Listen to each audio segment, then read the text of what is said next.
Season 1 of The Boys opened like all great love stories do. A woman gazes into her lover's eyes, they clasp hands, and boom, an ultrasonic superhero blows her up. And that, my friends, is when shit gets real. This is your VIP ticket inside all things The Boys, starting tonight with a deep dive into Season 1. I am Aisha Tyler, and this is Prime Rewind inside The Boys.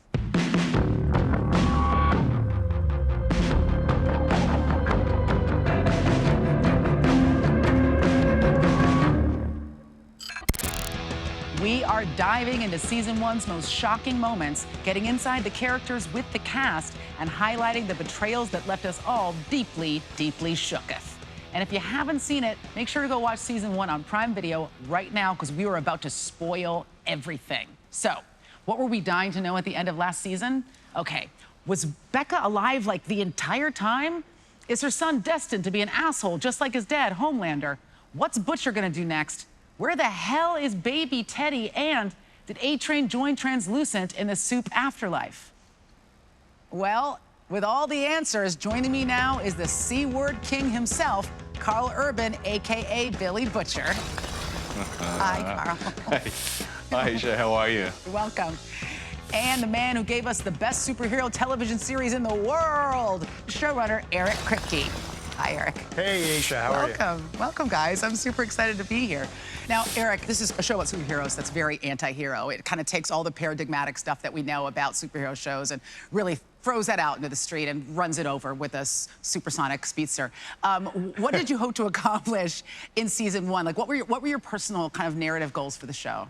I mean, I think we really set out originally to say what would happen if superheroes existed in the real world. That was kind of like the guiding light for us, and how to apply the most stringent reality to what that world would be like. Because, I mean, look, the idea of superheroes is inherently fucking absurd. And so when you put them in the real world and you start gaming out, you know, how would a Superman-like character feel? They'd become sociopathic. How would a speedster feel? They would be a really stressed-out professional athlete. And once you game it all out, you really end up with, you know, really a lot of interesting ideas. And I think the deeper we delved into the story, me and my insane and amazing writing staff, the more we realized that superheroes were going to work as a metaphor for a metric shit ton of stuff. So we were doing our best to reflect society as it was changing under our feet. Right, right. Wise words. Speaking of wise words, Carl Butcher has his own very muscular way with the English language. And how many swear words do you think that you uttered in Season 1? Just you ballpark it. Ballpark it for me. Well, if you don't have a count, I'm going to say 3,456. It was a lot. And it was certainly fun to be able to liberate certain words in the English language like cunt, which you'd never see on television. And No. it's funny the amount of people, I got to bump into fans, and they say, oh, hey, Carl, how do you love your show? Can you please call me a cunt? And so, you know, just like, it's bizarre. That is going to cost you a lot of money, my friend. Well, in the immortal words of the late George Carlin, shit, piss, fuck, cunt, cocksucker, motherfucker, and tits. Well, these are just some of the words that we were pelted with watching Season 1 of The Boys. But what if we gave The Boys a more PG approach? Take a look. We just dusted a soup. Baloney. Translucent. Well, come on, you lime-sucking Fanboy. How the heck did you do it? Big lump of C4. Peck Royals. Bomb. Boom. Clara everywhere. Flippin'. Diabolical. Are you bringing Frenchie back? Because I can't work with them. Fiddlestick. Fudge.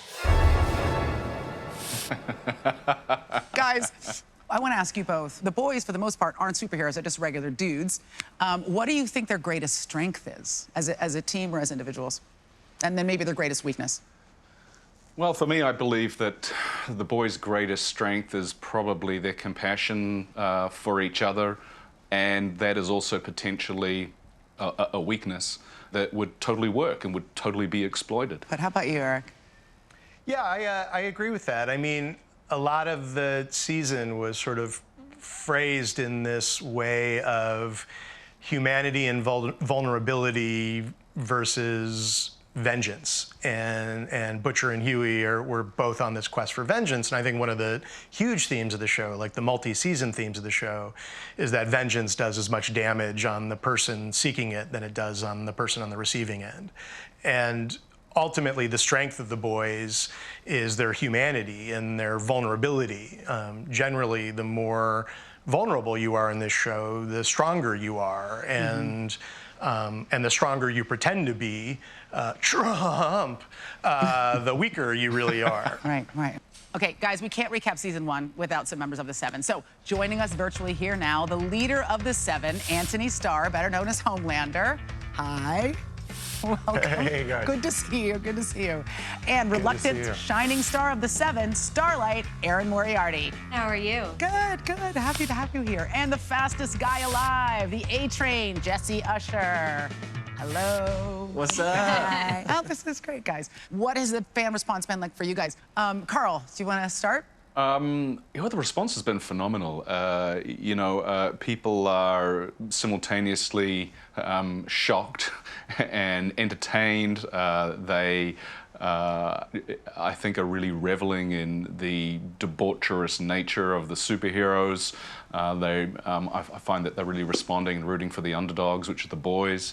And it's really a pleasure and a blessing to work on a show that is so appreciated, That's awesome. Anthony, what do you think?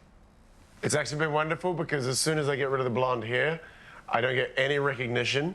And I'm figuring I'm playing such an awful cunt of a character that most of the recognition would be pretty negative, so I'm good.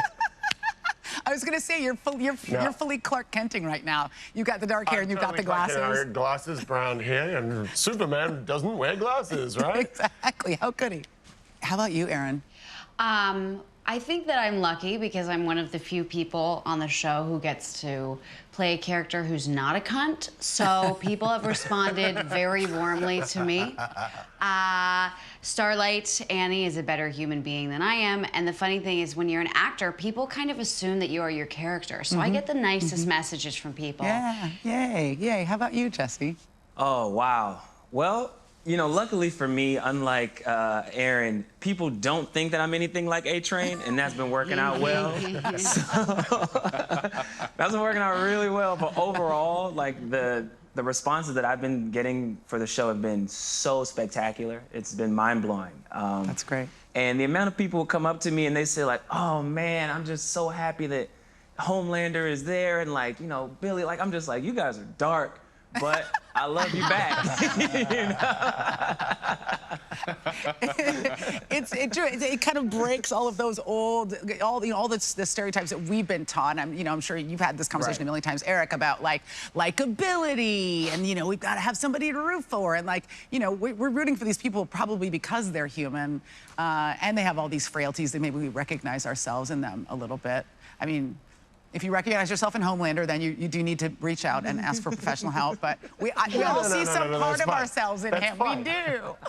We do. Well, I want to talk about Homelander, the cracked Cape Crusader who brain lasered his boss lover, wet nurse Madeline Stillwell, to death. So, I'm sure he's very clear on the page. But do you have any outside influences that you look to for inspiration when you're building this character? Well, there's a very obvious one that comrade leader just mentioned, the T-Dog, who's playing president at the moment. But to be honest, like he's really good for some elements. But the problem with him, ironically, because he is in some way, shape, form, flesh and blood, he's so maybe 1.5 dimensional that he's usable for certain things.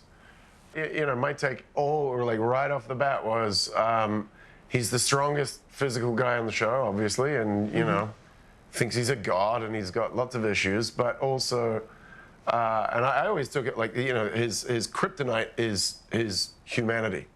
I think you need the light and the shade with any character, and I think thankfully we've got a really cool, well, we got a cool boss and we got a great writing team that aren't interested in just creating one-dimensional or two-dimensional characters. They all feel fleshed out and they all grow and they all, believe it or not, who knows, season 2. Yeah, absolutely, yeah. It's that humanity, I think, that, you know, is why people are connecting with these characters so much. Yeah. I wonder if you've gotten any negative response from people to the themes and social commentary on the show, if the bigots have come out of the woodwork to complain about the way that you're treating, I mean, I don't give a shit how they feel, but I'm just wondering if you've gotten any feedback from people, negative feedback from people. You know, during most of season 1, I think we have mostly, I actually haven't, but during when we announced, and this is season 2 stuff, but it's all the show. When we announced that Aya Cash was playing Stormfront, they had a huge problem that we were making that character female. And it was a lot of like, fanboys, suck a bag of dicks. Right, exactly. It's like you guys are just a bunch of SJWs and you're so fucking woke and like fuck you, I'm out. And I'm like, bye. Right, I'm like, eat a bag of dicks and fuck off to the sun. It's fine. Seriously, that's so exhausting. I mean, it's an exhausting conversation to have, but I guess you have to have it. Yeah. Aaron, what was your reaction when you found out that your character Starlight was going to be having a Me Too moment her very first day on the job as a member of the Seven?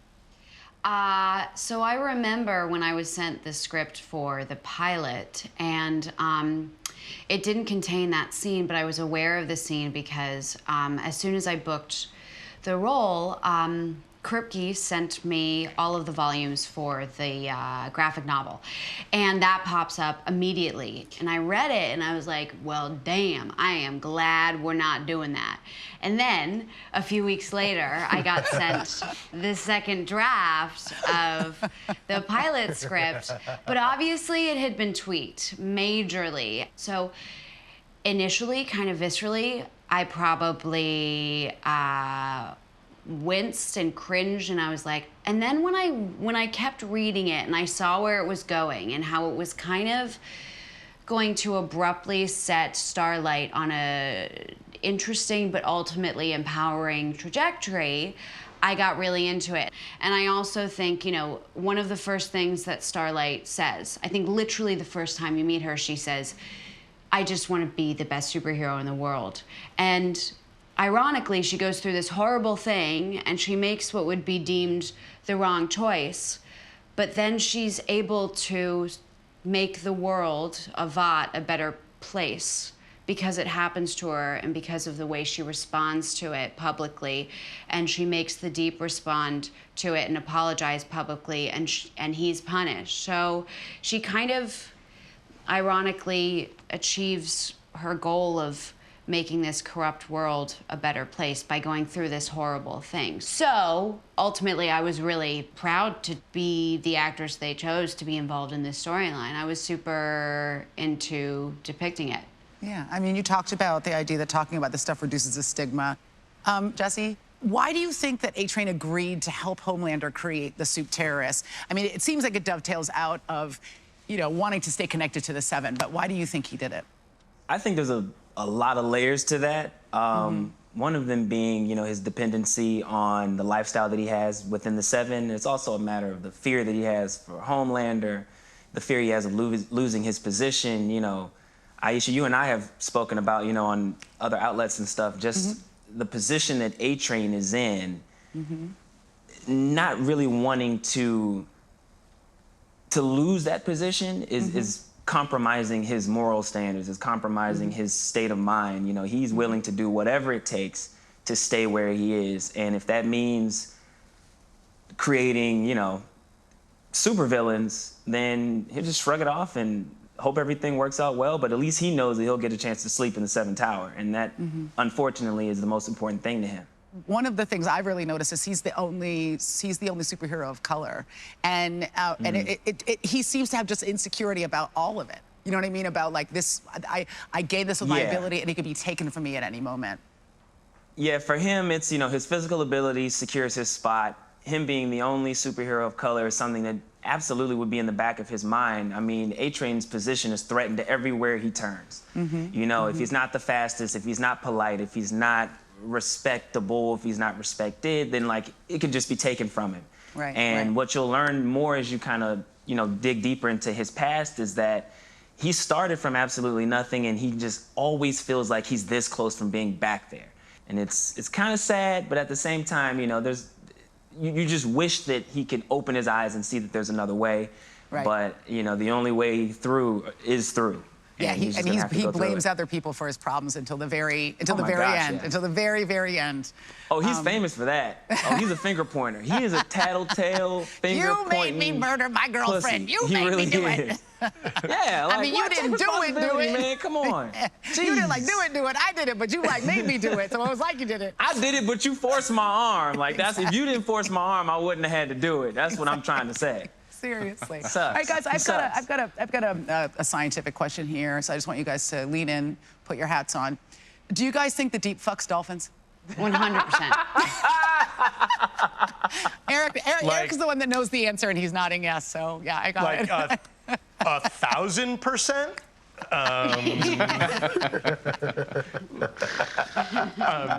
What was the best part of one of the best parts of writing season 1 was, you know, really shoving hard that we really needed that dolphin scene with the deep.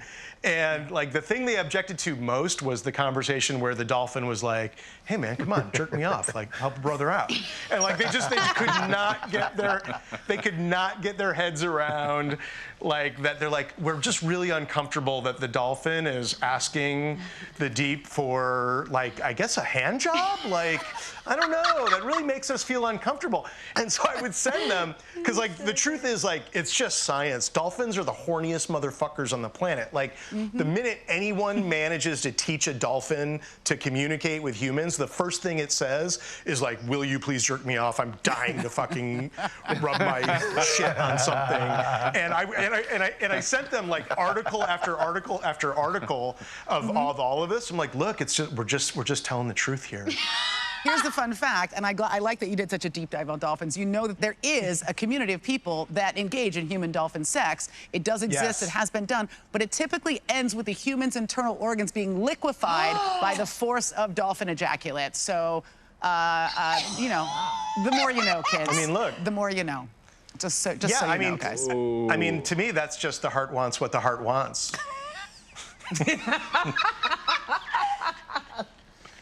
Sick, Eric. Done.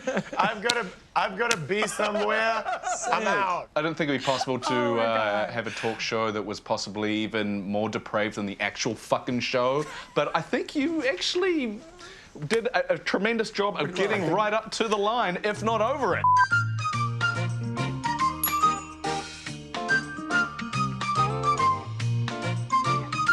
We've clearly made Carla uncomfortable, so. Okay, now, arguably the most iconic scene from The Boys is right at the beginning of season 1. It's A-Train sprinting through poor, liquefied Robin. Let's take a look.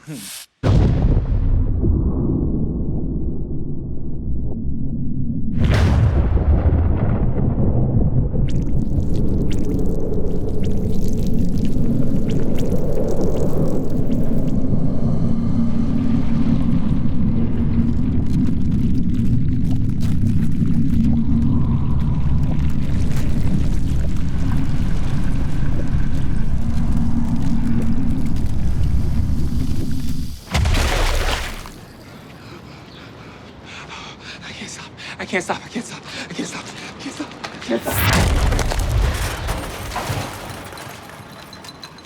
Robin?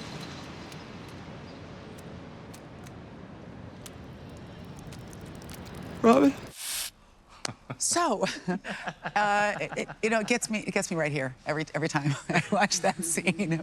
What goes into the visual effects of a scene like that? How much of that was practical? How much of that did you guys put in afterwards? None of it was there on the day in that shot. That was 100% CG.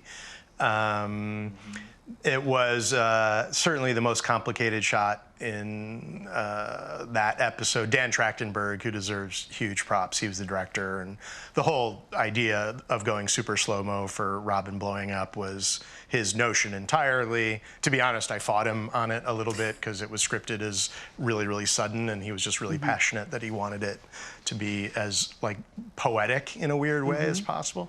Stephen Fleet, who was our VFX genius, who was in control of the whole thing, like he had VFX houses, you know, exploding meat in front of green screens and tape and filming it and and dropping it into the shot so that we could get just we could understand like what the shape of the blood needs to look like and how many organs should be flying around, and it probably took like 6 months from start to finish to make that shot. Wow. Well, we only knew sweet, sweet Robin for a few minutes, and then boom, she was gone. Did anybody call you out online for fridging? I mean, she obviously becomes the through line of the season, but did anybody give you a hard time about that? One, that's an awesome question, and two, yeah, we did catch a little shit about it, and I think, by the way, rightfully so. Like, I'm aware of it.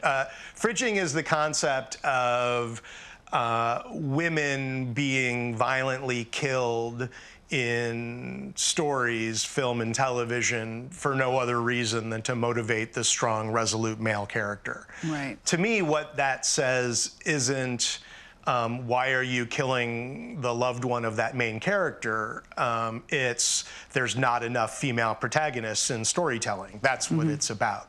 But there's not enough female like action stars at the center of stories. Because you look at the times that they do have them, you know, Jen Garner in Alias, her fiance got fridged. Right. You know, like men get fridged too when there's a strong female lead. So to me, it's not about why are you always killing the loved one. It's there needs to be more equity in male action stars and female action stars. Jesse, not that Jack is an action star, by the way. I want to be really clear about that.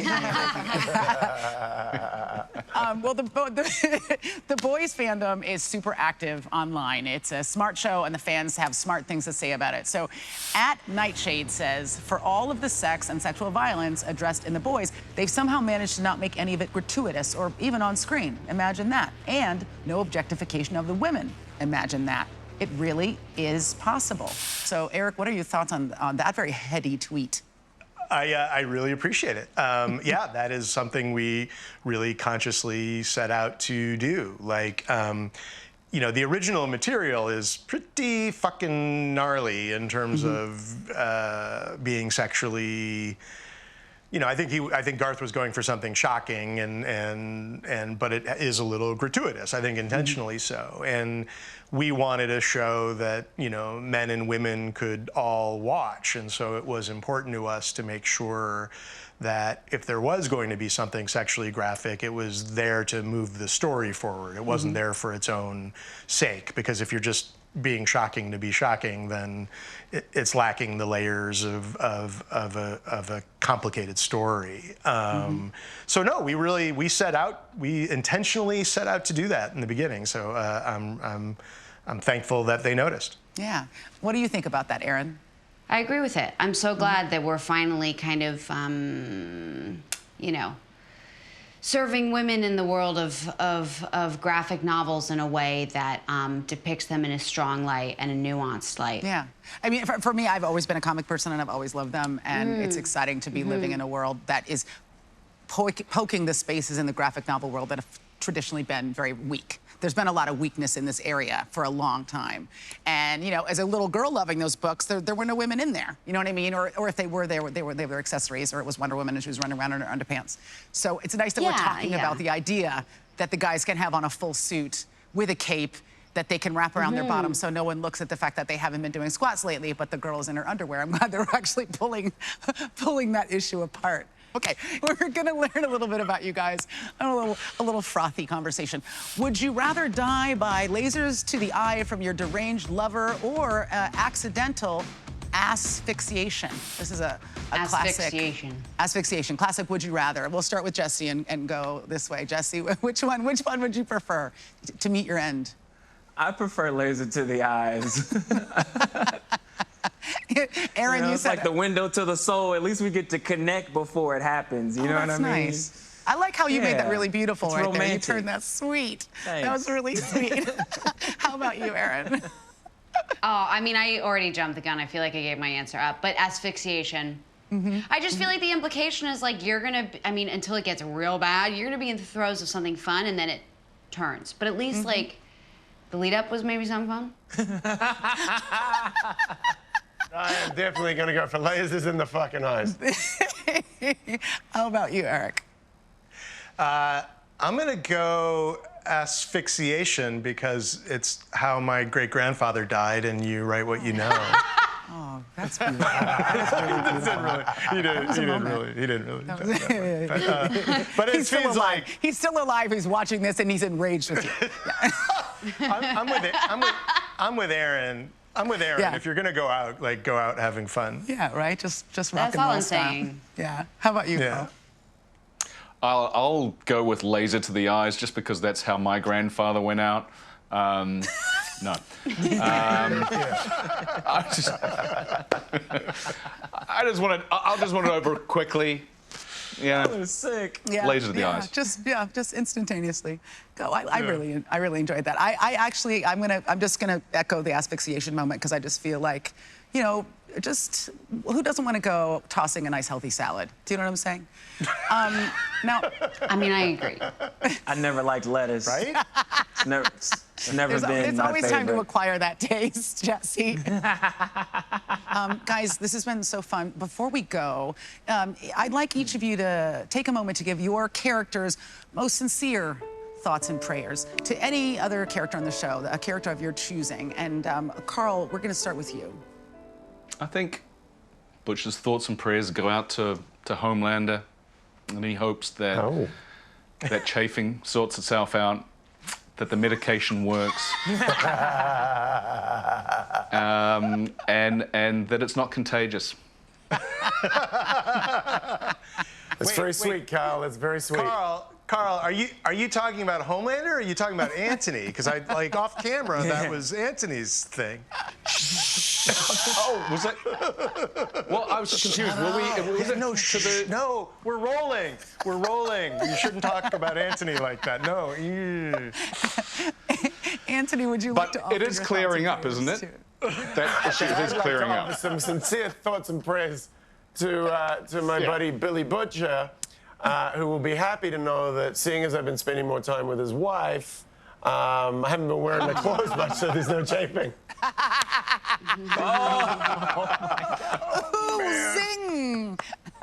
Zing! Very good. I love that. I love it. Aaron, would you like to offer your thoughts and prayers to anyone? Yes, I would like to offer my thoughts and prayers to A-Train and to just say that, you know, I know that you ran through Hughie's last girlfriend, Robin. I get it. I just want to clarify that Hughie and I are not dating.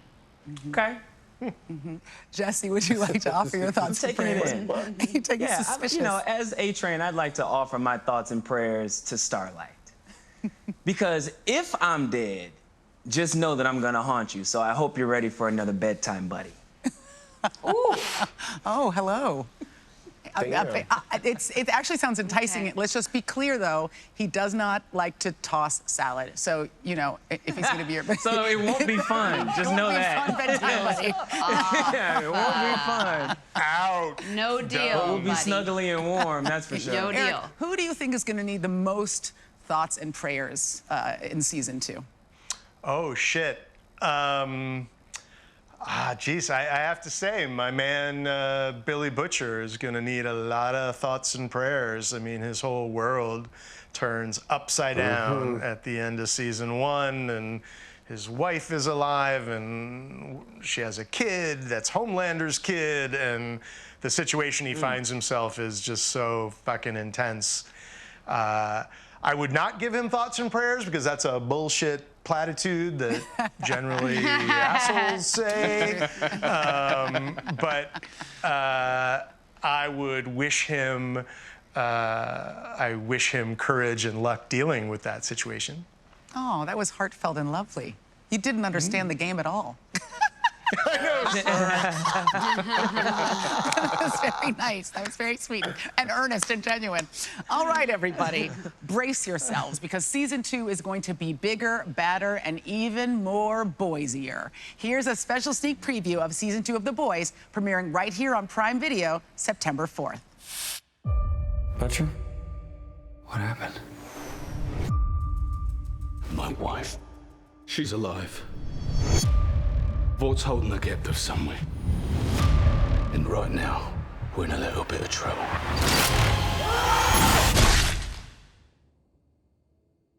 Are you fucking with us? Listen, this is a fucking mess. We're the most wanted lads in the country. We got soup terrorists. And we got no superheroes. Hi, I'm Stormfront. Who? I'm the new girl. Wonderful. Oh, God! So what's your big plan? We'll take them, Vought. There we go. And I get my wife back. We're in. Of course we're in. We blow it up in that air. More super terrorists will come. For all we know, these maniacs could be waiting for their chance to kill us all. Who the fuck are you? I'm just trying to help. Really? How? We are in a war, but we can fight back with an army of supermen, millions strong. Now, don't be a pussy. Laser my fucking tits. 1, 2, 3, hit it! She's got a whole army of soups. We gotta stop her. We need more soup! Shit. All right, what do we do? We can't just kill everyone. That's exactly what we're gonna do.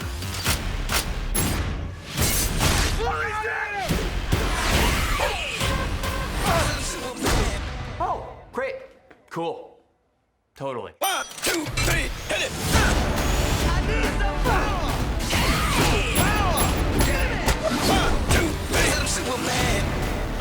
We just need to keep our shit together a little bit longer.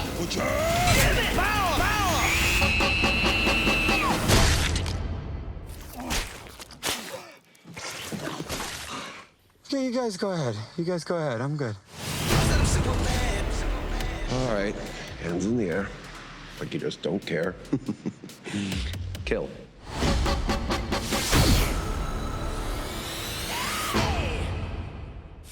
Cool. Guys, Oh, wow. it looks so That amazing. looks rad. It looks I gotta watch that show. So yeah. We should all watch it, guys. We should watch the show.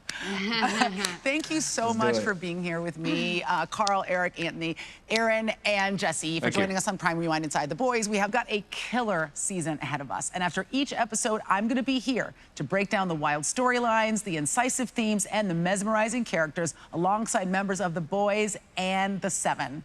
Now, I know you guys have thoughts out there, all right? So tweet us with all of your season 2 predictions using the hashtag #InsideTheBoys. Tell us what you think is going to happen during the season. And don't be afraid to get weird, get wild and loose. We're going to pick our favorites, and then we'll have Translucent tweet you back.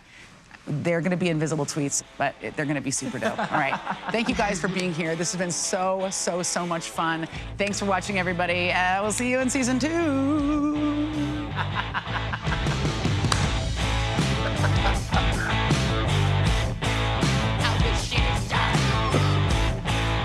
Great job. Thank you so much. I thank you, sir. I will not be outdone.